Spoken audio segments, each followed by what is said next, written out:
Hello everyone. Today I wanted to talk about Holmes Foundry. Now I know that Holmes Foundry property is actually within the village of Point Edward, but I do think it's an election issue, or an issue for Sarnians in general, simply because it appears that it's located in Sarnia, so the perception is there. A lot of residents still think that it is within Sarnia, and tourists would have no idea. So we know it's located right off of two of the main exits off of the 402, and right next to an international border crossing. So as far as people entering our city, that's one of the first things they see, and unfortunately it is quite an eyesore. So I wanted to talk about that a little bit today.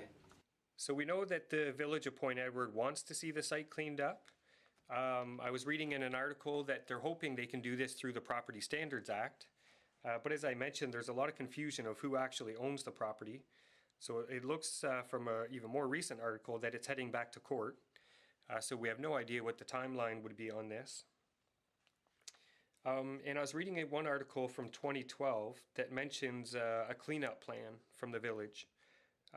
Some of the items were to improve the fencing, cut down the trees and bushes, and do something with the old foundry buildings left standing and open. So we know that currently people are driving onto the property and they're dumping waste. A lot of people are entering the buildings. I was on the internet looking for some photographs that you're seeing on this video here. I was surprised how many photographs there were, but there's actually a lot of graffiti in there, and you can see it's from a lot of different people. So the site is well visited. There was even some photographs from a bride shooting for her wedding. So the one thing that I was really hoping to push for here is that the trees don't come down, the trees and bushes. I remember about 10-15 years ago, somebody went in and cut down all the trees and bushes, and in my opinion, and a lot of others mentioned that it just made it look worse. The buildings were more visible, the parking lot is in horrible shape, and it just exposed that more.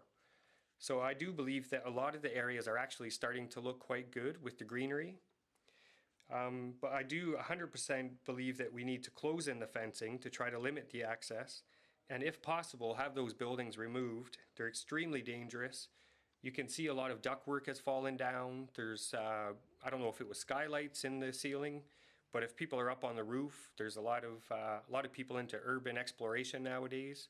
So I can see all kinds of accidents that can happen there. So I do think we need to do some work there, get some cleanup going on. But ideally, if we could keep the vegetation until all of the other legal problems were solved, then that would help it look a lot better. It would look more like a natural park at the entrance to the city than some condemned buildings. So what I would really like to do is work with the village of Point Edward, hopefully the property owners as well, finish off the fencing and secure the site, number one. If possible, have the buildings removed, take those down. But the main thing I'm really pushing for is that the trees and shrubs stay. I think they're actually helping at this point. They're hiding a lot of the mess and they're greening up the site. There are some invasive species there with Russian olives and some Phragmites that should be dealt with. But other than that, I really think that the vegetation is helping. So hopefully we can work together and just make it look much better than it does now. Well, thank you very much, and I'll see you tomorrow.